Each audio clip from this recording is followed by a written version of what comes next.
आ रही थी, सब नाच गाना कर ही रहे थे, उसके बीच में ये सब हुआ। और आतिशबाजी पटाखे भी हाँ, छूट रहे थे, उसमें ये समझ में नहीं आया क्या हो गया। भाग के ऑफिस में आए तो मालूम पड़ा कि कुछ हो गया, लेकिन ये नहीं मालूम था कि गोली मारी गई। तो बाद में पता चला कि उनको लग गई है। जिशान सिद्दीकी का ऑफिस यहीं पर है। यहीं से बाबा सिद्दीकी बाहर निकले थे और बाहर निकलने के बाद जब वो गाड़ी के पास पहुंचे तब जो है वो गोली चली, ऐसी खबर थी। भाई साहब मुझे बताइए, कितने बजे के आसपास की घटना होगी? 9:30 बजे। तो क्या कुछ हुआ, कैसे, क्या आपने देखा, क्या भगदड़ हुई कुछ यहाँ पर? देवी भी आ रही थी, सब नाच गाना कर ही रहे थे, उसके बीच में ये सब हुआ। तो कहाँ से देवी, कहाँ से आ गई थी? देवी दोनों तरफ से, इस रोड से भी आ रही थी, उस तरफ से भी आ रही थी। अच्छा, और और आतिशबाजी पटाखे भी छुड़े? हाँ, छूट रहे थे, उसमें ये समझ में नहीं आया क्या हो गया। ये तो जब ऑफिस वाले भाग के आए, हाँ। वहाँ से उनके साथ जो जा रहे थे वो लोग भाग के ऑफिस में आए तो मालूम पड़ा कि कुछ हो गया, लेकिन ये नहीं मालूम था कि गोली मारी गई। तो बाद में पता चला कि उनको लग गई है। तो कितनी भीड़ होगी यहाँ, कितने लोग थे, ज्यादा लोग थे, कम? कम 2-3-4 हजार तो होंगे आदमी। इतनी भीड़ थी? भीड़, ये नाका एकदम। तो वो भीड़ में मतलब बाबा के साथ उनके समर्थक कार्यकर्ता भी होंगे? हाँ, 10-15 जन थे। और जो भीड़ आप बोलो उसमें क्या ये जुलूस की भीड़ थी जो विसर्जन के लिए निकली हुई थी? हाँ, वो भीड़।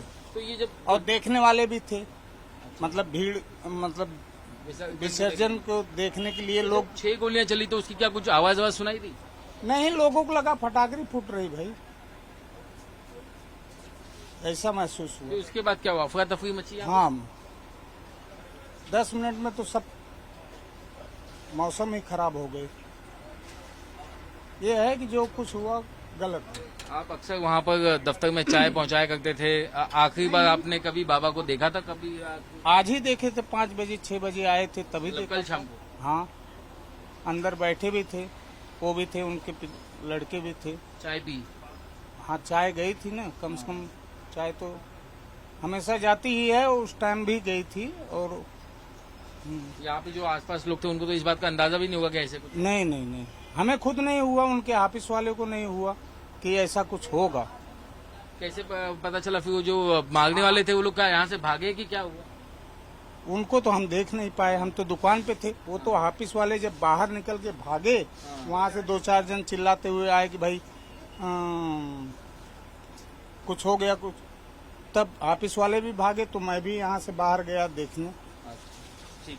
मैं तो अपने दुकान पे ही खड़ा था, यहीं खड़ा था। अफरा तफरी का माहौल था? हाँ। तो आपने सुना एक चश्मदीदों में से एक जिसने बताया कि किस तरीके से यहाँ पर गोली चलने के बाद अफरा तफरी का माहौल हुआ और खास तौर से उसी वक्त एक जुलूस निकल रहा था।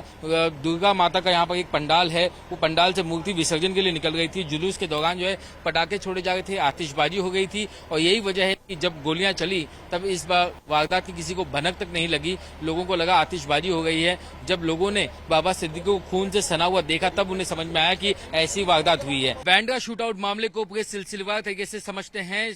तारीख 12 अक्टूबर शाम के तकरीबन 7 बजे बाबा सिद्दीकी बांद्रा के इसी जिशान सिद्दीकी के दफ्तर में यहां पर पहुंचते हैं और अगले 2 घंटे तक यहां पर वो अपने कार्यकर्ताओं से, समर्थकों से और स्थानीय लोगों से यहां पर वो मुलाकात करते हैं। और रात के तकरीबन 9 बजे बाबा सिद्दीकी इस दफ्तर से बाहर निकलते हैं। उनकी गाड़ी यहां से तकरीबन 50 मीटर दूर खड़ी रहती है। वो इस तरीके से पैदल जाते हैं। उनके साथ उनके समर्थक होते हैं, उनके चाहने वाले होते हैं, यहाँ के स्थानीय लोग होते हैं। और गाड़ी जो है ठीक वहां पर खड़ी होती है, उनकी एक SUV कार, जहां पर वो पहुंचते हैं। लोगों से वे घिरे हुए रहते हैं, काफी भीड़ होती है। जैसे वो अपने गाड़ी के पास पहुंचते हैं, भीड़ में से अचानक 3 शूटर्स उनके ऊपर फायरिंग ओपन करते हैं और 6 राउंड फायर करते हैं। यहाँ पर देखिए पुलिस ने उन तमाम 6 राउंड्स को उनकी नंबर्स के साथ मार्किंग की हुई है। इसमें से एक गोली गाड़ी के शीशे पर लगती है, एक गोली बाबा सिद्दीकी का जो एक सहयोगी था साथ में उसके पैर पर लगती है, जबकि 2 गोलियां बाबा सिद्दीकी के सीने को छलनी करते हुए निकल जाती हैं। इसके बाद खून से लथपथ बाबा सिद्दीकी को यहाँ से जो है हड़कंप पचने के बाद लीलावती अस्पताल ले जाया जाता है, जबकि जो शूटर्स हैं वो यहाँ पर गोली चलाने के बाद इसी रास्ते से दौड़ते हुए भागते हैं। उनके पीछे पब्लिक भी भागती है, पुलिस भी भागती है और तकरीबन 200 मीटर आगे जाकर जहां एक चेक पोस्ट होता है वहां पर 3 में से 2 आरोपियों को धर दबोचा जाता है, जबकि तीसरा जो आरोपी है वो भीड़ का फायदा उठाकर वहां से फरार होने में कामयाब होता है। इसके बाद ये मामले को जो है क्राइम ब्रांच को सौंपा जाता है जांच के लिए, जबकि अस्पताल में डॉक्टरों की जो टीम है वो बाबा सिद्दीकी को मृत घोषित कर देती है। जो क्राइम ब्रांच के सूत्रों से अब तक जो जानकारी मिली है उसके मुताबिक जो शूटर्स हैं उनकी पहचान कर्नेल सिंह और धर्मराज कश्यप के तौर पर हुई है। फिलहाल पुलिस जो है वो लॉरेंस बिश्नोई गैंग इस एंगल से भी जो पूछताछ कर गई है, क्योंकि उनको शक है कि चूंकि बाबा सिद्दीकी का जो रिश्ता है सलमान खान के साथ वो बेहद करीबी था और ऐसे में उनको निशाना बना करके सलमान खान से बदला लेने की ये कोशिश हो सकती है। इसके अलावा पुलिस जो है वो आपसी रंजिश, राजनीतिक दुश्मनी और आर्थिक मामले, इन एंगल्स को भी फिलहाल खंगाल रही है। तीसरे आरोपी की तलाश जारी है। क्राइम ब्रांच ने अब तक 5 टीमें बनाई हैं। 2 आरोपियों को आज मुंबई के किला कोर्ट में पेश किया जाएगा, जहां पर उनकी रिमांड ली जाएगी। निश्चित तौर पर इस घटना ने, इस वारदात ने पूरे शहर में, पूरे देश में सनसनी फैला दी है।